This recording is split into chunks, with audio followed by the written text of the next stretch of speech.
Halo penonton, ketemu lagi kita di program Binar-Binar dengan Pak Epi Rahman. Hari ini, Pak Epi, kita akan bicara tentang sebuah fenomena yang belakangan ini sering sekali kita dengar di lembaga pendidikan kita, yaitu tentang bully, Bully, perundungan ya. perundungan ya. Perundungan atau Perundungan. perundungan ya Iya, di sekolah-sekolah kita. Dan ini terjadi berulang kali, begitu begitu sering saya melihatnya di media sosial gitu ya iya, terutama. Ini dari SD, SMP, bahkan ada pesantren, iya. dan dalam bentuk-bentuk perundungan yang menurut saya luar biasa. Sampai Makin ke sini makin hebat. makin ke sini makin menakutkan buat Iya, saya. menakutkan.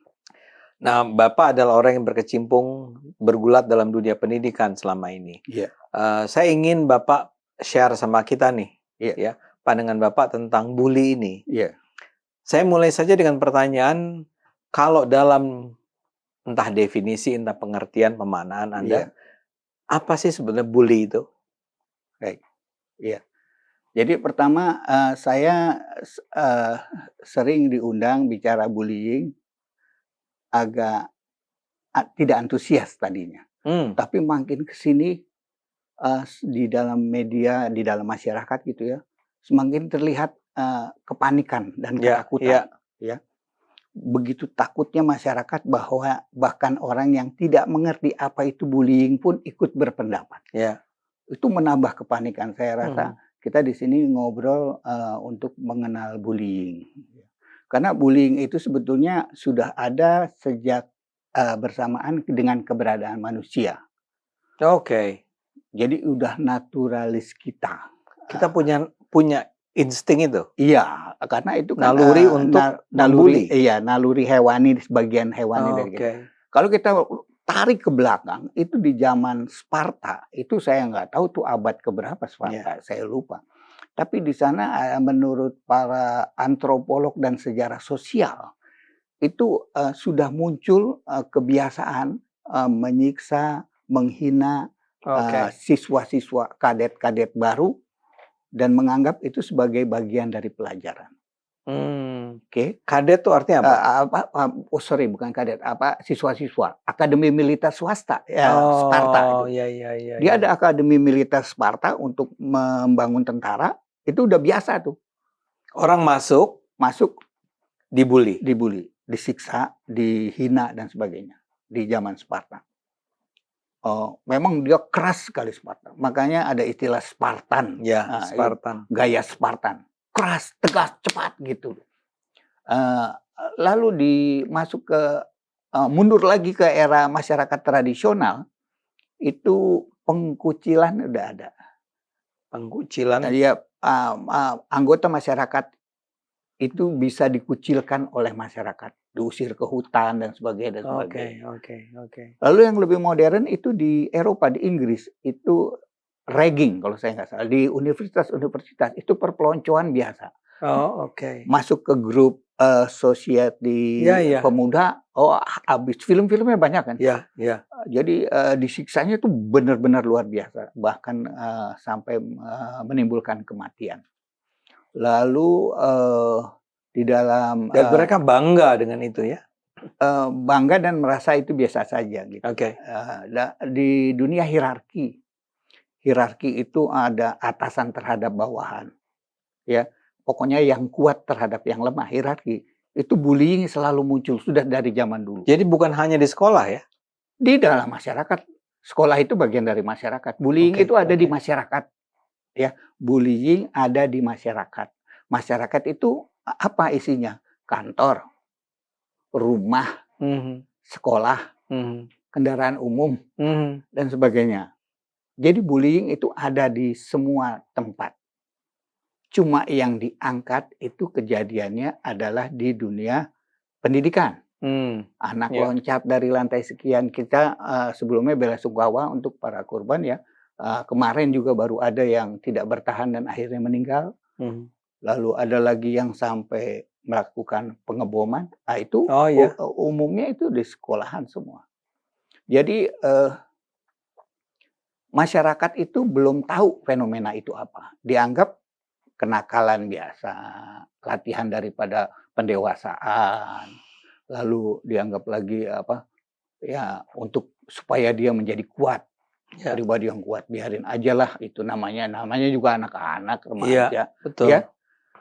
Tahu sendiri deh suami, gitu loh. Tahu Suami sendiri, terhadap istri. iya, Suami membuli istri. iya. Tahu sendiri deh bos, ya, bos membuli anak buah, ini. Jadi memang belum ada namanya ketika kita belum bisa menamakan, ketika kita belum mengetahui itu fenomena apa. Tapi faktanya sudah kelihatan. Dari awal abad manusia ada, itu baru tahun 70-an orang berusaha untuk memahami apa ini. Tahun 70-an ada Profesor Dr. Dan Olweus, itu dari Norwegia. Dia riset di sekolah-sekolah di wilayah Skandinavia, itu ada fenomena apa. 8 tahun dia riset, semua anak-anak dilihat kejadiannya, dan dia menerbitkan buku, itu kalau nggak salah Aggression in the School, tahun 78. Buku itu luar biasa pandangannya, karena beliau ini yang menemukan bahwa ada sesuatu yang bukan main-main, gitu. Terutama di sekolah ya, yang dia lihat di sekolah, lama-lama berkembang di tempat lain pun ternyata ada gitu. Sama ini dengan yang di sekolah, yang di rumah dengan di sekolah sama, yang di kantor dengan di sekolah sama. Akhirnya dibahaslah itu. Tapi itu juga belum ramai. Dunia internasional itu mulai terbuka matanya terhadap bullying itu tahun 90.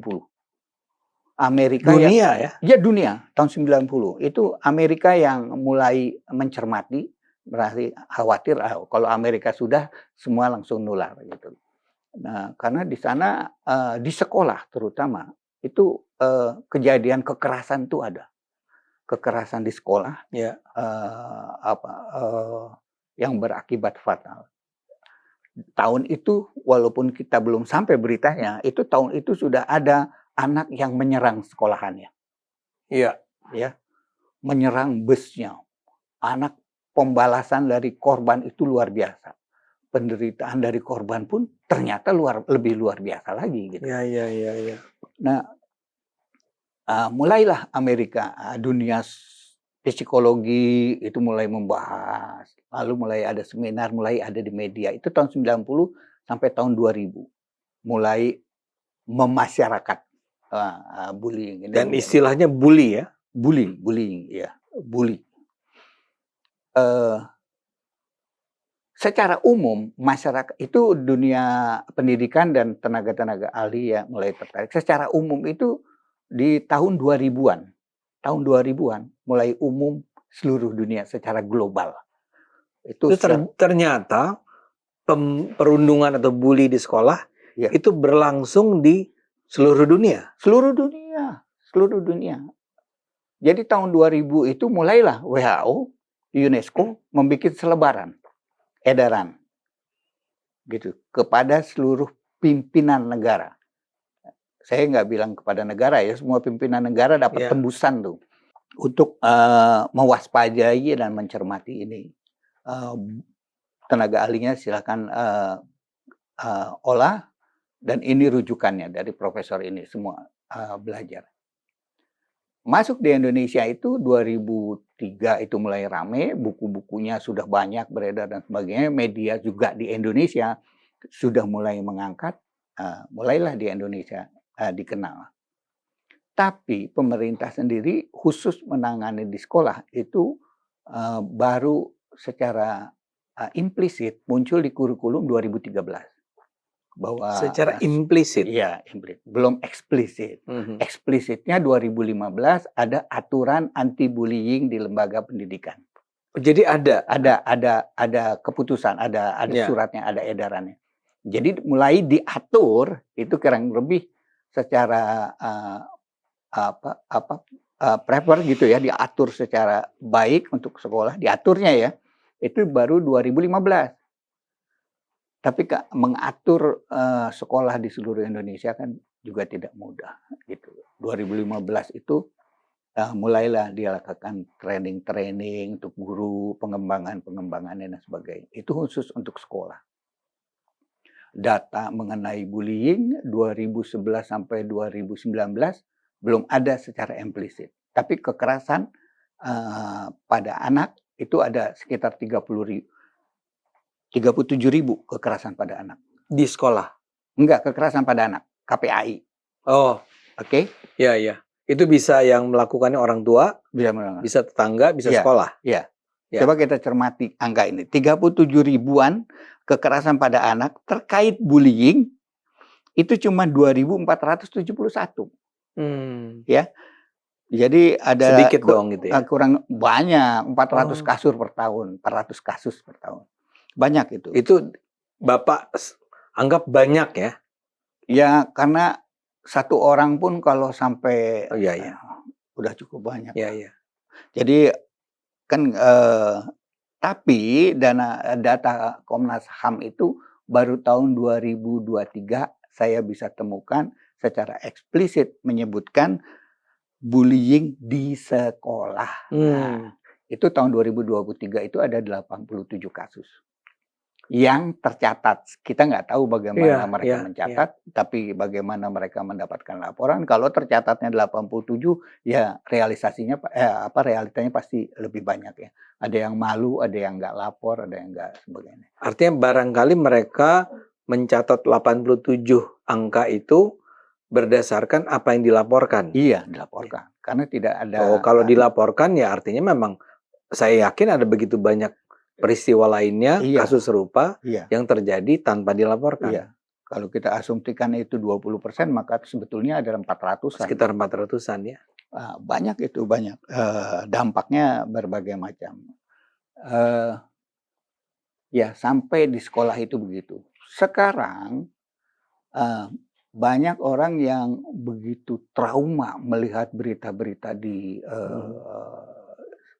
dunia maya ya, dunia medsos dan sebagainya. Itu membuat kepanikan dan kepanikan itu mendorong orang untuk berusaha dengan pengetahuan yang dia tahu, sehingga banyak orang tua ini yang memprihatinkan.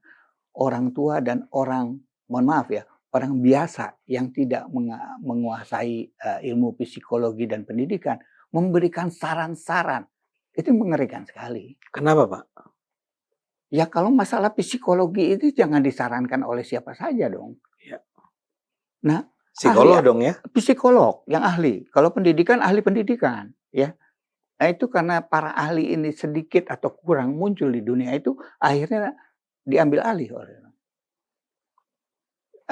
saya pernah lihat ini seorang ibu, kalau anak kita diperlakukan tidak baik oleh temannya, lawan, balas, kalau perlu tendang ini. Iya, iya. Kalau itu diturutin, itu kan ajaran kekerasan. Tidak ada kekerasan bisa diselesaikan dengan kekerasan. Kekerasan dijawab kekerasan, yang terjadi eskalasi. Ya, kalau konflik biasa mungkin bisa begitu ya. Kalau anak memahami itu dan itu terjadi pada kasus bullying, habis anak ini. Kalau dia balas, habis. Karena bullying itu cirinya adalah ada perbedaan kekuatan. Oke, dia korbannya sendiri harus lebih lemah daripada yang membuli. Jadi kalau dia disuruh melawan, habis. Dia habis. Ciri-cirinya ya dia kelompoknya jumlahnya banyak, punya kekuatan, punya hierarki yang tinggi, lebih tinggi lah paling tidak ya. Yang tinggi, lebih tinggi dari yang ini. Nggak ada orang miskin membuli orang kaya, bosnya dibuli, nggak ada. Yang ada bos membuli. Lalu si anak yang membuli lawan bosnya, pecat deh keluar. Ya. Jadi tapi sorry Pak Epi, saya tuh sering sekali mendengar pernyataan seperti yang tadi Bapak kutip dari seorang ibu itu. Iya. Lawan. Ya. Balas. Tapi itu sebenarnya bukan pendidikan yang baik ya. Dalam dunia pendidikan itu namanya pendidikan agresivitas destruktif. Jadi merespon dengan kondisi merusak, bukan memperbaiki. Ya. Jadi ya kita itu antara lain ya. Jadi tapi dalam hal ini saya mau tanya sama Bapak. Jadi bukannya orang tuh dibully karena dia terlihat lemah. Dan Iya. karena itulah dia harus menunjukkan bahwa dia tidak lemah. Dan bentuk tidak lemahnya adalah dengan melawan. Bukan begitu Iya, penyelesaiannya. Jadi ini dia logikanya nih Pak. iya, dia harus yang jelas orang dibully itu harus membangun perlindungan. Setuju Membangun, ya? betul, setuju. Setuju. Kalau setuju kita oke nih. Ya. Harus membangun perlindungan. Ya. Nah, perlindungan itu tidak bentuknya bukan melawan. Tetapi Pertama, kalau di sekolah nih ya, di sekolah, di luar negeri sudah dilakukan ini. Berikan ketegasan. Pak Ade pegang-pegang kepala saya, cenderung-cenderung, stop, saya tidak suka. Berubah langsung. Oh, dia nggak suka. No, stop, saya tidak suka. Kalau kamu lanjutkan, saya laporkan. Laporkan ke otoritas yang tinggi. Itu bentuk perlindungan. Ya. Jangan dipegang lagi kepalanya, dia lebih tua, lebih gede badannya. Iya. Jadi ketika dia bilang stop itu bukannya melawan ya. Perlindungan. Tapi melakukan perlindungan terhadap dirinya. Perlindungan. Yang melawan dia siapa? Yang melawan dia otoritas. Karena kita tidak mungkin melawan dia. Ini tolong bedakan antara bully, itu konflik yang luar biasa. Berbeda dengan konflik biasa. Nanti kita ngobrol soal konflik. Ya. Mungkin hidup kita itu dari lahir sampai meninggal itu ketemunya konflik semua. Ya. Nah, OECD juga mengajarkan kalau mau bisa menyesuaikan hidup di abad 21, pandai-pandailah menghindari dan menyelesaikan konflik. Termasuk bullying, konflik yang luar biasa. Oke. Ya. Jadi gitu Bang Hede. Jadi Bapak udah menyebut satu. Yang terpenting adalah membuat perlindungan. Ya, perlindungan diri lah ya. Ya gini, kita awali dulu dengan siapa pembuli dulu. Ya. Siapa pembuli? Siapa pembuli? Pembuli itu ada pembuli, ada korban. Ya. Oke. Kalau sejarahnya kita udah tahu, lalu sekarang siapa pembuli? Pembuli itu adalah orang-orang dominant actor. Orang-orang yang mencari kontrol. Orang-orang yang menyukai kontrol itu punya kecenderungan membuli. Apalagi bila dia tidak memiliki empati. Oke. Jadi dia ingin kontrol, dia tidak punya empati. Iya, tidak punya empati. Lalu dia juga agresi. Memiliki kebiasaan agresivitas destruktif. Diajarkan, dibesarkan dalam lingkungan atau pendidikan berkaitan dengan kekerasan. Dia jadi dibesarkan dengan cara-cara prinsip-prinsip kekerasan. Itu nomor satu ya. Nah, prinsip-prinsip kekerasan itu banyak orang awam menganggap bahwa anaknya sering ditempelengin sama bapaknya. Anaknya sering, bukan, itu juga bagian dari kekerasan. Tapi tidak bukan cuman itu. Ya. Pak Ade, nanti kalau kamu kalau di ini lawan, ambil batu lempar. Itu ajaran kekerasan. Itu prinsip-prinsip kekerasan. Ya. Anak laki kok nangis? Berdiri, jangan nangis. Itu ajaran kekerasan. Ya. Jadi bukan ketegasan, bukan gagah-gagahan, bukan. Itu ajaran kekerasan. Jadi nilai-nilai disiplin yang dibangun atas dasar kekuatan. Itulah ajaran kekerasan. Tidak selalu sering ditempelengin, enggak, bukan. Iya. Jadi jangan begitu, bikin malu aja, ini lawan dan seterusnya. Itu aja. Yang kedua itu adalah orang-orang yang suka pansos, orang-orang yang ingin popularitas. Ya, orang-orang yang ingin popularitas, orang-orang ingin yang menjaga popularitas, mengejar popularitas. Ya. Buat dia popularitas penting. Dan ini di rumah diajarkan. Kalau kita ajarkan atau selalu tampilkan anaknya, Dek, kamu jangan pakai baju itu dong. Pakai yang ini nih, biar kamu yang paling keren. Yang cewek maunya yang paling cantik, yang paling keren, yang paling pinter. Itu ajaran ajaran tentang popularitas, kebiasaan. Kamu harus jadi yang paling cantik. kamu harus jadi yang paling keren, Mhm. kamu harus jadi yang paling pintar. Itu Itu aja, semua. itu semua. Yang menjadi cantik, menjadi, Pintar. pintar itu oke, tapi menjadi paling itu terlalu ambisius. Jadi pintar itu harus menjadi, justru kita bilang, makanya lagu kami di sekolah Bang, bintang-bintang. Begitu banyak bintang di sana, aku salah satu di antaranya. Jadi Ya. bintang itu boleh banyak, tapi merendahlah sedikit. Jadilah bagian bintang-bintang itu. Kalau semua orang ingin jadi bintang kejora ya susah ya. Bintang kejora itu mungkin cuma satu, itu pun posisinya gantian. Saudara. Iya iya iya. Jadi popularitas yang ketiga itu adalah orang yang mempunyai sakit atau penderitaan mental yang perlu pelampiasan. Jadi pernah jadi korban, terjebak dalam prinsip tindas menindas. Ya. Kalau orang tua suka bicara, "Lu gitu aja, ayah juga dulu begitu." Nah, itu dia sedang membangun lingkaran tindas menindas. So what?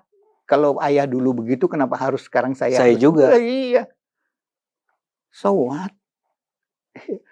Ayah dulu uang jajan tuh apa nggak punya, mau makan aja susah. Ya sekarang bapaknya kaya, anaknya nggak bisa nangkep pelajaran itu. Iya. Kan Bapaknya sekarang udah banyak duit. sekarang udah banyak duit. Udah kamu, dia lihat bapaknya banyak duit terus dia nggak punya duit kan nelongso banget kan. Iya iya iya iya. Jadi lingkaran tindas menindas. Nah, orang yang mempunyai luka di dalam mentalnya itu potensial untuk menjadi pembuli. Yang terakhir adalah follower.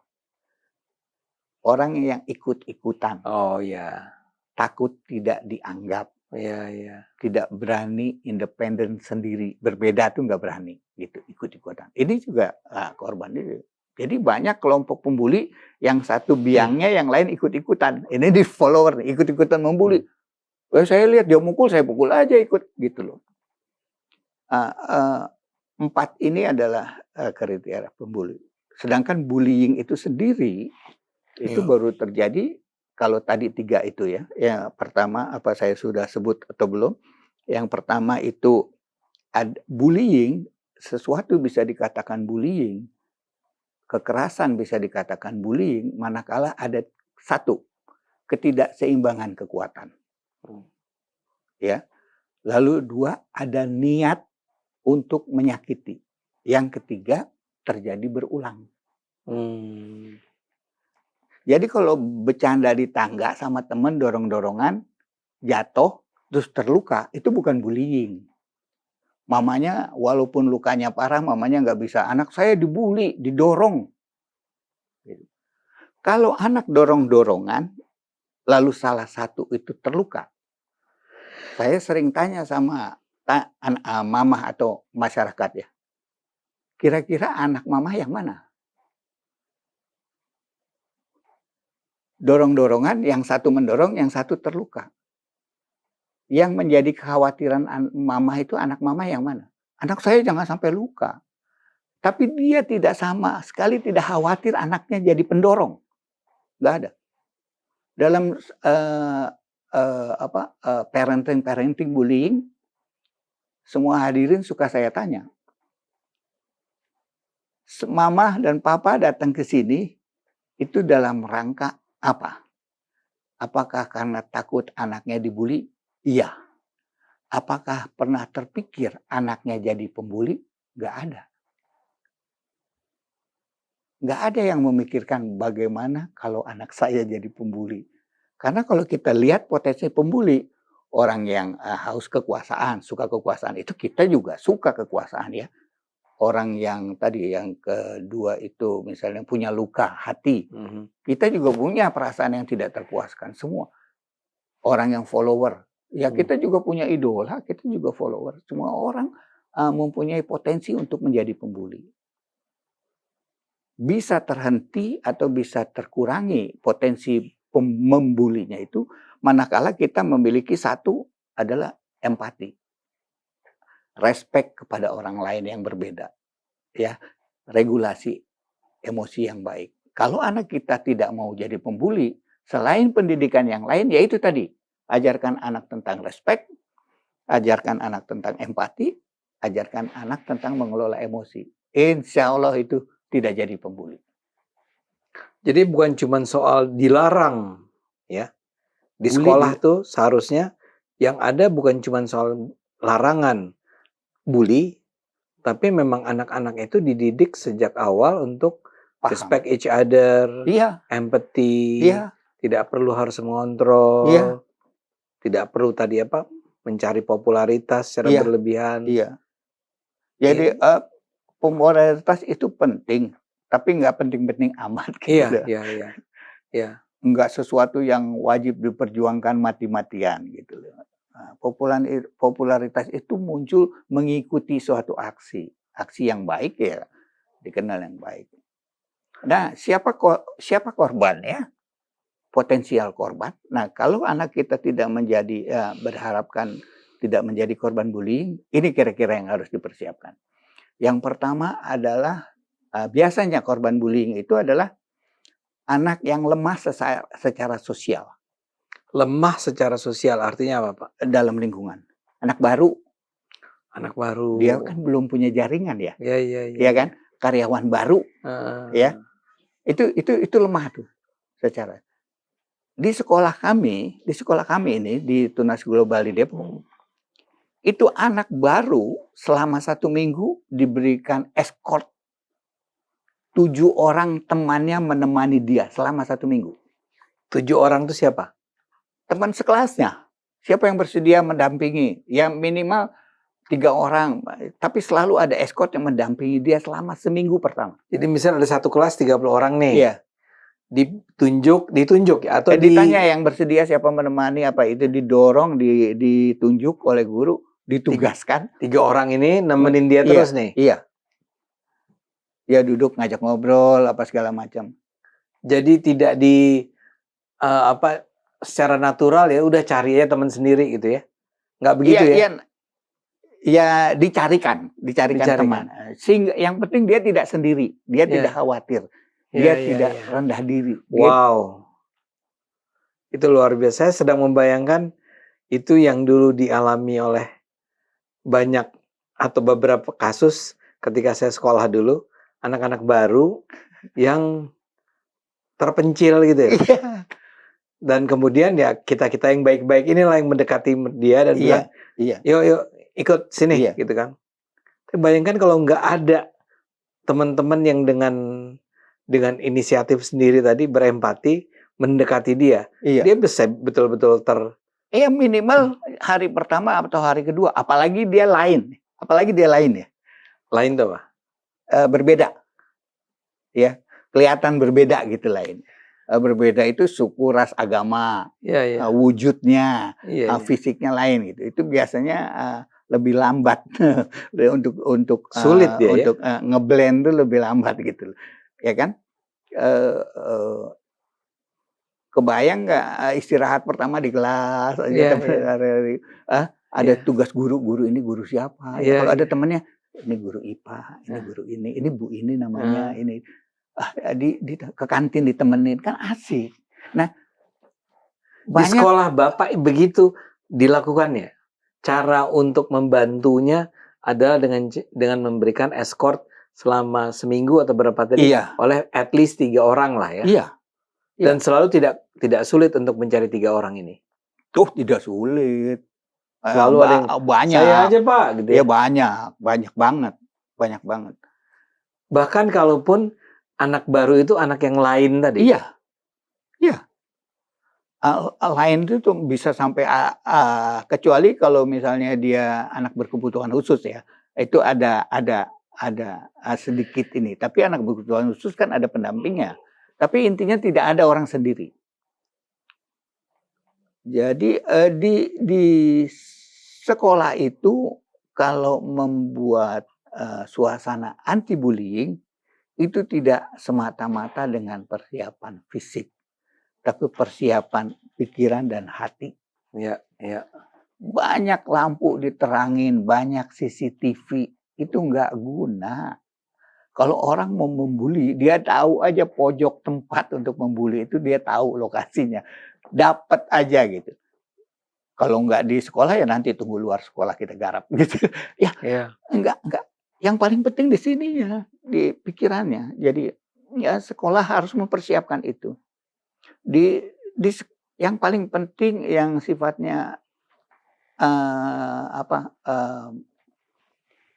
antisipatif ya, itu adalah kultur sekolah. Di sekolah kami kulturnya itu adalah satu respect.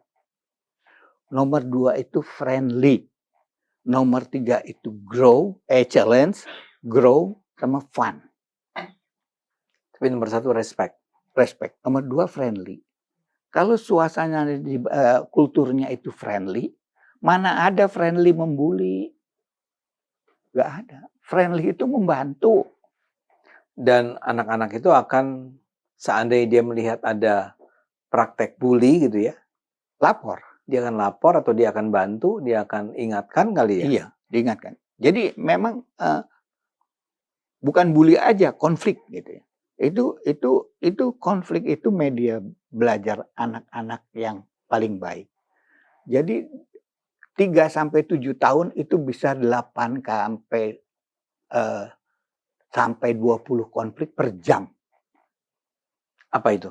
Anak usia 3 sampai 7 itu menurut penelitian bisa menderita konflik, mengalami 8 sampai 20 konflik per jam. Oh ya? Ya. Jangan salah, konflik itu ada 2. Konflik di dalam diri, konflik intrapersonal, atau konflik di luar dirinya, interpersonal. Pernah pergi kita anak-anak kecil di belakang, duduk anak-anak di belakang, adik kakak bapaknya di depan, berantem terus setiap hari. Iya. Udah dibilangin berantem lagi, rebutan mainan, rebutan posisi, rebutan. Itu konflik. Itu konflik. Ya, dari pagi dia soal rebutan baju, jamnya, rebutan semua konflik sampai nanti ketemu di temannya di sekolah ketemu temannya, rebutan pensil, rebutan tempat duduk, konflik lagi dan sebagainya. Jadi konflik. Pada remaja itu bisa sampai 40 per hari. Bisa 40 konflik, dari mulai bangun pagi konflik, mobil di jalan terlambat dan sebagainya. Itu konflik-konflik itu harus diolah, harus ini. Dan umumnya kita nggak sadar itu selesai. Karena dengan pengalaman itu selesai. Nah, bullying yang itu perlu penanganan khusus. Konflik luar biasa yang disertai ketidakimbangan kekuasaan, ada maksud-maksud jahat, itu yang harus Kalau konflik yang lain kan konflik insidentil.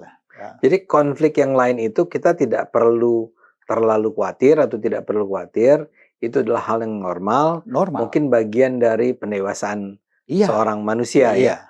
Yang jadi masalah adalah konflik yang luar biasa. Di dalamnya ada persoalan ketidakseimbangan relasi kuasa di antara orang-orang yang terlibat. Ada niat jahat di situ, ada niat merendahkan. Berlaku berulang-ulang. Dan ini yang sayangnya seringkali kita nggak sadari terjadi ya. Iya, terjadi di mana-mana. Di kantor, di rumah, dan di sekolah. Ingat, ini di mana-mana nih. Bukan karena saya punya sekolah ya. Tapi kita faktanya memang ini terjadi di mana-mana. Karena KPAI bilang 37.381 kekerasan pada anak. Itu yang terjadi di sekolah cuma 2.000, 3.000. Yang sisanya di mana? Jadi kalau sekarang dari 37.000, ini 8 tahun ya, 37.300 kekerasan, terus terjadi 2.400 di sekolah. Kenapa sekarang semua berisik tentang khawatir tentang di sekolah? Harusnya semua menjadi perhatian. Bullying tidak boleh terjadi dimanapun. Di sekolah, di rumah, maupun di tempat-tempat umum, di kantor. Mungkin karena di sekolah itu adalah tempat di mana seharusnya orang berasumsi bahwa seharusnya di sana murid tuh belajar, dia terproteksi, suasana yang serba tadi Bapak katakan saling menghargai, friendly dan semua itu seharusnya ada di sekolah. Tapi ternyata tidak. Ya, memang tidak. Jadi, eee, orang, menuntut banyak prasyarat yang harus ada di sekolah dalam memelihara, eee, anti bullying atau membangun anti bullying, sekolah yang dikejar gitu. Harusnya rumah juga dikejar, Ya. kantor Tapi juga kembali, dikejar. tanpa ingin mengatakan bahwa ini kesalahan sekolah atau apapun ya. Tapi saya rasa, saya duga, Bapak kan sudah menjelaskan apa itu bullying, Iya, siapa pelakunya, siapa korbannya iya. ya. Pertanyaan saya adalah apakah itu, pengetahuan semacam itu, dimiliki oleh orang-orang yang bergerak dalam dunia pendidikan secara umum? Saya khawatir tidak, Pak. Makanya tadi saya katakan, ketika itu terjadi, mungkin guru, mungkin kepala sekolah, mungkin apa apa sih namanya, counseling itu, nggak sadar bahwa itu terjadi dan menganggap itu sebagai sesuatu yang ya udah norma ini aja, itu maafin aja, atau bahkan yang sebagian lawan aja. Iya, iya, iya. Jadi, mengantisipasi bullying itu tadi baru saya sebutkan harus dipersiapkan kultur yang baik. Ya, Kultur yang saling menghormati, ya, saling menyayangi, friendly, itu harus dibangun mati-matian. Kalau kita, mati-matian, Pak ya. ya harus mati-matian, karena kalau ada konflik kita nggak bisa maju. Konflik itu OECD bilang yang nomor satu lu pikirin gimana caranya menghindari konflik. Mhm, Nomor satu, mhm, mhm, membereskan konflik-konflikmu dulu. mhm, Karena orang yang masih berkonflik nggak bisa mikirin yang lain udah, mhm. ya. Jadi, respect dan friendly itu penting. Di sekolah kami ada yang namanya challenge. Jadi kebiasaan mencoba tantangan hal-hal yang baru, itu harus dibiasakan. Karena karena di luaran nanti tiap hari demi hari Ya, kita ketemu. ketemu. Karena yang namanya, progres itu sebetulnya challenge. Jadi kalau mau punya progres, biasalah menghadapi challenge. Yang Ya, biasa-biasa ini kita mencapai sekian. Yang namanya tantangan itu bukan yang di bawahnya. Nih, naik. ini tantangan. Segini, segini, segini tantangan. Jadi kalau kita mau progres, kita harus biasa menghadapi tantangan. Jangan berkeluh kesah gitu. Itu tadi Satu kan kultur nih ya. kultur. Yang berikutnya adalah membuat suatu sistem aturan yang didukung oleh semua pihak, ya, melibatkan guru, orang tua dan sebagainya untuk memahami dan mempersiapkan diri terhadap semangat anti bullying di sekolah. Mhm, mhm. Uh, Bullying lalu proses penanganan bullying itu penanganannya nomor satu sebagai lembaga pendidikan.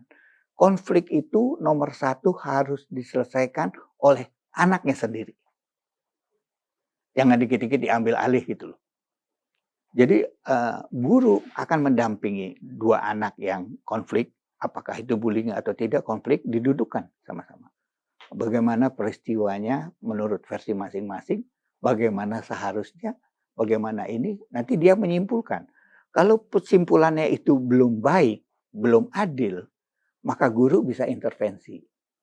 Ya, ya. Guru mulai intervensi. Bukannya kamu sebaiknya begini, kan nggak boleh begini deh. Ingat kan, nggak boleh ini dan Hmm. seterusnya. Sehingga anak itu bisa menyelesaikan. Kalau berakibat kerugian dan sebagainya, itu harus naik ke guru BK. Guru BK menyelesaikan lagi dampak psikologisnya, dampak mentalnya kepada siapa? Kepada pelaku dan kepada korban. Dua-duanya itu adalah anak kesayangan sekolah, tanggung jawab sekolah. Si pelaku maupun si korban, dua-duanya. Pelakunya dibina, korbannya dipulihkan, dikuatkan. Lalu membuat mapping tentang tindak lanjut dan sebagainya dan sebagainya. Itu nanti bisa meningkat ke kepala sekolah, nanti kepala sekolah akan mempertimbangkan ini. Ini cukup diselesaikan di sekolah atau melibatkan orang tua. Jangan dikit-dikit melibatkan orang tua gitu loh. Jadi Oh, ada peristiwa konflik-konflik kecil yang selesai dengan sendirinya. Kalau nggak selesai juga minggu depan selesai sekolah itu 10 tahun, Pak Ade. Jadi, membina anak yang kelepasan bullying itu nggak minggu depan harus selesai, enggak. Ya jadi nggak usah putus asa bahwa anak ini bakalan begini seterusnya, enggak. Lembaga pendidikan itu, bertanggung jawab merubah sesuatu, yang, destruktif, yang buruk pada anak, itu menjadi baik. Jadi pada ujungnya di akhir pendidikan itu harus baik semua. Harusnya idealnya begitu, baik semua.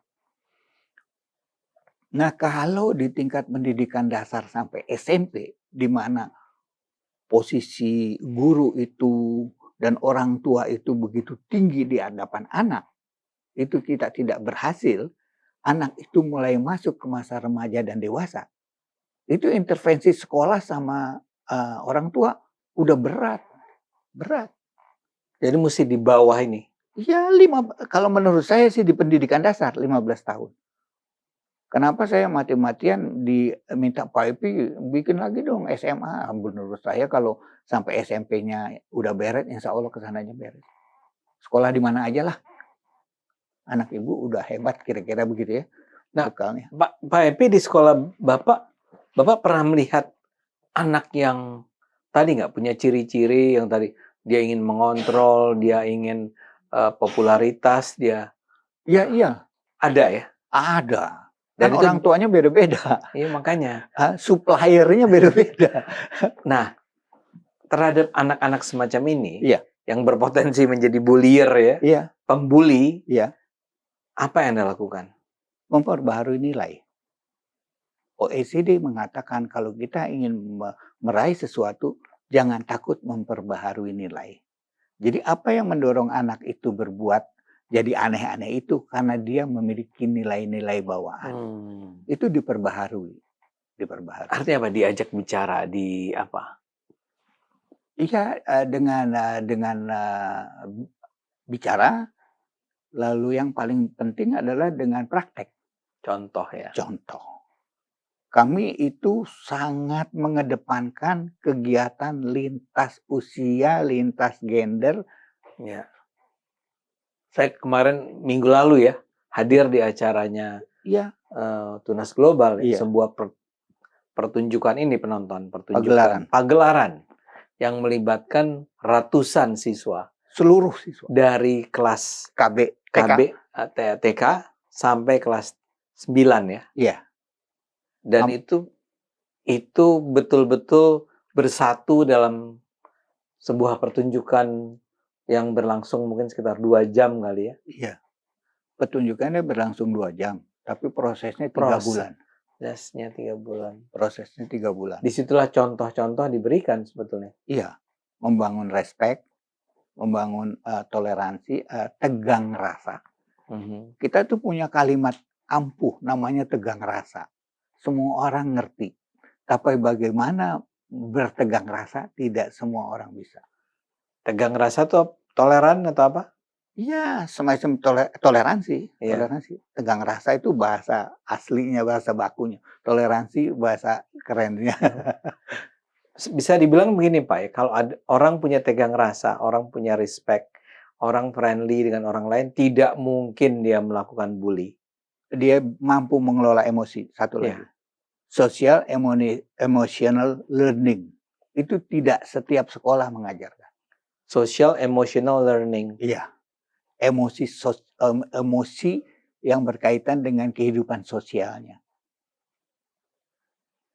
Ya. Kalau kita mau bahas emosi, mesti 2 sesi lagi. Emosi itu ada.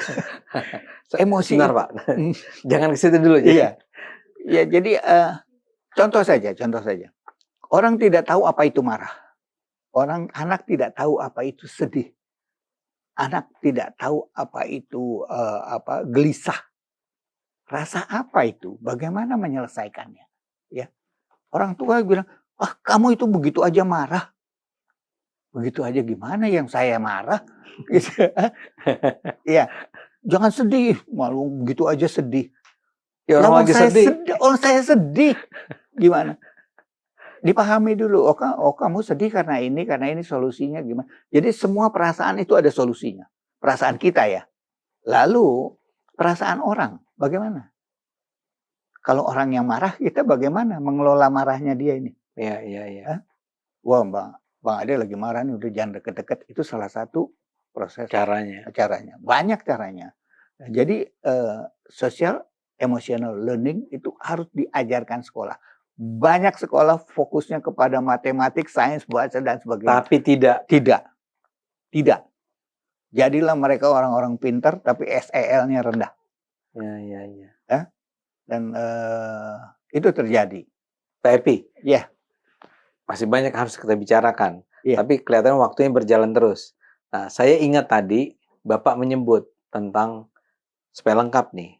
Siapa saja yang menurut Bapak itu berpotensi menjadi korban? Ya. oke. Satu Bapak bilang tadi yang lemah secara sosial. Iya. Lalu yang apa lagi?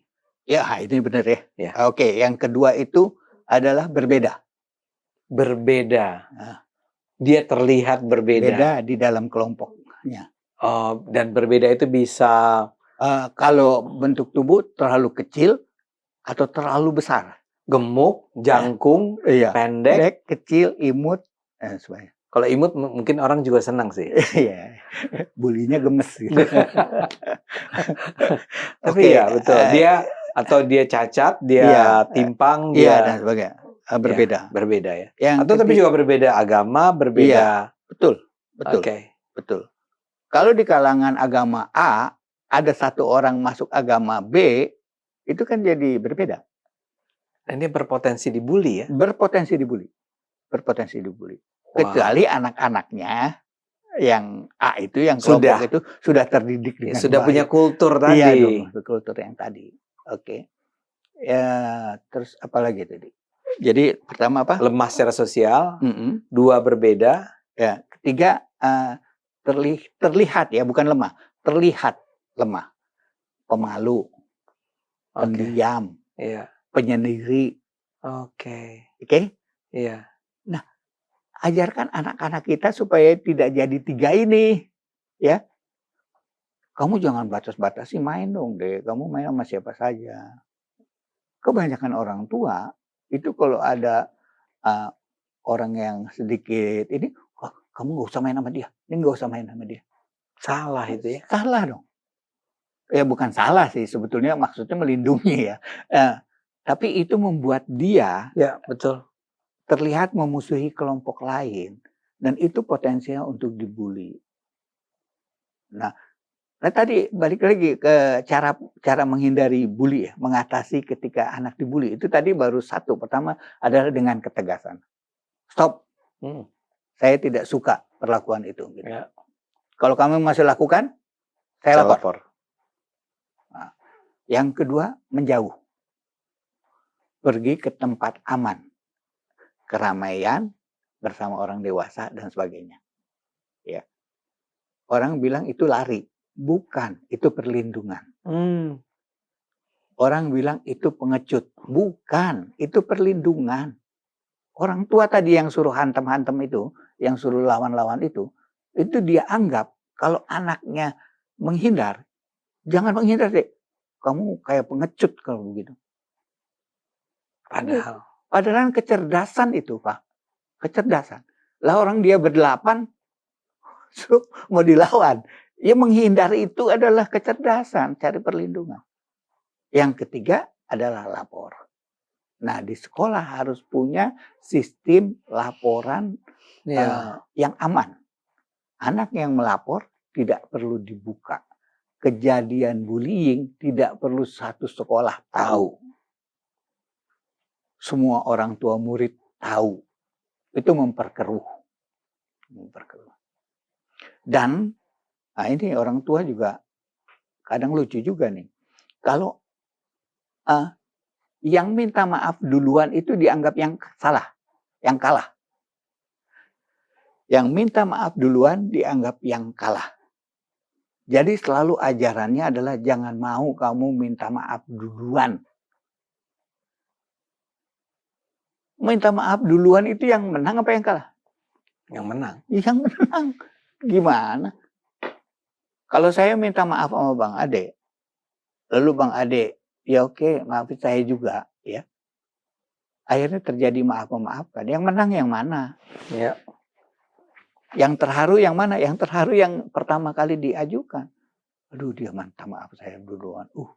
Mulia banget, dewasa banget, dan sebagainya, dan sebagainya. Nah, ini orang tua, kalau anaknya minta maaf duluan, tersinggung.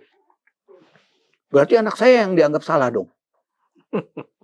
Nggak ada urusan salah benar. Dua-duanya nggak ada yang salah benar. Bullying di tingkat sekolah itu karena ketidaktahuan. Kalau orang tidak tahu itu tidak mungkin bisa di-judge si ini salah, si ini. Orang dua-duanya juga nggak tahu. Kecuali sudah dididik tentang bullying dengan baik. Itu mudah. Kan ibu sudah pernah bilang, kita kan sudah pernah ini. Ya kan? Friendly. Kita sudah ajarkan tentang friendly.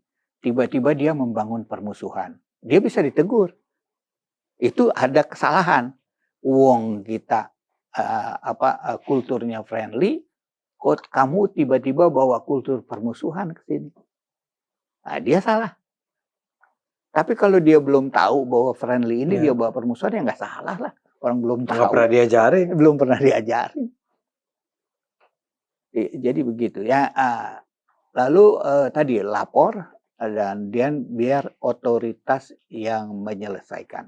Kalau tidak bisa diselesaikan sendiri dan seterusnya. Tapi ini memang ada satu asumsi nih Pak. Asumsinya sekolah itu memang menjalankan fungsi pendidikannya secara benar. Iya. Tadi Bapak sendiri menyebut sebuah contoh yang menurut saya menunjukkan bahwa memang tidak semua sekolah berpikir semacam ini. Yang Bapak bilang, mungkin buat mereka yang terpenting anak-anaknya menjadi pintar dalam hal matematika, fisika, bahasa Inggris, bahasa Indonesia ya. Tapi soal kemampuan dia untuk bisa mengendalikan diri, untuk tidak membuli orang lain, itu tidak ada. Iya. Sehingga tidak diberikan di sekolah itu. Ya, ada mungkin sering lalai, sering lupa. Tidak tahu nggak mungkin karena dia guru. 2015 sudah dapat edaran. Jadi di kurikulum ada. Tapi dia lalai apa yang dia tahu.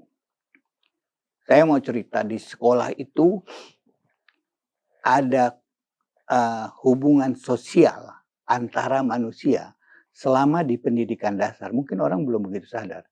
Itu adalah 900.000 menit. Apa lamanya. itu? Apanya? Hubungan sosial. Di sekolah itu, berjalannya masa pendidikan itu, 10 tahun itu, totalnya sekitar 900.000 menit. Ini kita bicara TK sampai kelas 9 ya? Iya. Di pendidikan dasar. Ya. Kalau konflik itu terjadi pada waktu itu adalah 5%, maka ada 45.000 menit kemungkinan konflik. Itu disebabkan oleh kesalahpahaman, oleh kelupaan, ketidaksengajaan, dan sebagainya. 45.000 menit. Siapa yang konflik? Satu, siswa dengan siswa. Siswa dengan guru. Guru dengan guru. Ya. Guru dengan orang tua. Itu kemungkinan konflik. 45.000 menit, Pak. Itu bukan dibuat-buat, itu minimal. Manusia bisa lalai. Guru itu punya masalah di rumah, punya masalah ekonomi di rumah. Ya. Di sekolah dia tetap harus jadi orang manis. Pada saat tertentu dia terpancing keluar ucapannya, ya. Cuman dia salah 1-2 menit saja. Itu seluruh orang sudah menghujat dia. Padahal toleransi buat dia ada 45.000 menit. Dia salah menilai rapot. Dia salah ini. Error faktornya itu tinggi. Ya bukan tinggi, cuma 5%. 45.000 menit. Itu wajar. Kita aja dalam sepanjang kehidupan kita banyak bikin salah keputusan. Dan salah ngomong, salah tindakan. Dan sebagainya. Anak-anak juga begitu. Guru ya sama. Ya orang tua juga sama. Saya bilang, itu bukan tantangan, itu bukan kendala. Itu dinamika pendidikan. Justru di situ kita belajar Kalau itu terlewatkan tanpa belajar, kita sudah melewati waktu dengan sia-sia. Karena kita belajar tentang sesuatu yang belum kita ketahui. Yang sudah kita ketahui, buat apa dipelajari lagi? Nah, yang kayak begini nih, termasuk bullying ini, adalah pelajaran baru buat kita semua. Karena baru masuk Indonesia, 2015 baru jadi keputusan. Itu sekarang berapa? 10 tahun ya. Ya, anggaplah ini hasilnya 10 tahun. Mudah-mudahan sih alhamdulillah nih di dunia medsos ramai, jadi atensi lagi guru-guru buat belajar. Atensi lagi buat orang tua untuk lebih memaklumi. Cari buku-bukunya, cari referensinya. Jangan dengerin orang yang bukan ahlinya. Gitu. Di dunia medsos agak sulit sebetulnya. Agak sulit, tapi sebetulnya itu peluang melakukan perlawanan dari penyimpangan. Karena penyimpangan terjadi di situ, perlawanannya harus di situ. Ya, mudah-mudahan Pak Epi penonton juga acara semacam ini bisa mengingatkan atau bahkan membuka mata tentang betapa pentingnya lembaga pendidikan kita ini. Dan betapa pentingnya lembaga pendidikan punya yang tadi Bapak katakan, punya kultur, punya sistem, punya cara Jadi orang-orang yang bergerak di dunia pendidikan, gurunya, kepala sekolahnya, BP-nya, dan seterusnya, itu punya kesadaran bahwa berapa tadi Bapak katakan, berapa ratus ribu menit itu diisi dengan, diisi, tadi Bapak katakan 900.000 atau apa tadi? 900.000 selama 10 tahun. Selama 10 tahun. Dan bayangkan itu berapa besar pengaruhnya terhadap orang, si anak itu. Dan berapa besar artinya itu dibawa oleh si anak itu ke tengah masyarakat dan ke seluruh masyarakat. Bayangkan, kalau ini sampai diabaikan, Pak. Ya, saya sih mengerti bahwa kita perlu khawatir. Ya, mudah-mudahan pemerintah, mudah-mudahan lembaga pendidikan, mudah-mudahan pengelola sekolah yang lain bisa mengingat ini terus. Pak Epi masih ada yang mau disampaikan? Baik. Jadi ini mengatasi bullying itu kan ada tindakan, ada respon. Janganlah kita menanamkan sikap menyelesaikan masalah dengan kekerasan. Itu nomor satu. Nomor satu. Jadi jangan ajarkan anak untuk menyelesaikan persoalan dengan kekerasan. Ada otoritas yang bisa membantu dia. Dan meminta bantuan itu bukan kelemahan. Meminta bantuan itu karena kita berharga dan karena kita bernilai. Maka kita perlu melindungi diri, maka meminta bantuan bukan tindakan pengecut. Itu adalah tindakan yang smart, yang cerdas. Jangan mengajarkan anak untuk berbalas dendam. Dendam-mendendam. Paling ngeri ada ajaran Konghucu mengatakan, kalau kamu biasa memelihara dendam, maka kamu harus mempersiapkan 2 kuburan. 2 lubang kuburan. 1 kuburan buat musuhmu, 1 buat dirimu. Jadi orang pendendam itu sebetulnya sedang menggali 2 lubang kuburan. Termasuk lubang kuburannya sendiri. Jadi jangan ajarkan anak menjadi pendendam. Saya rasa itu aja. Oke. Terima kasih Pak Epi. Ini mudah-mudahan bermanfaat buat kita semua, buat masyarakat, buat lembaga pendidik. Mudah-mudahan Indonesia menjadi lebih baik. Terima kasih Pak Epi. Terima kasih penonton.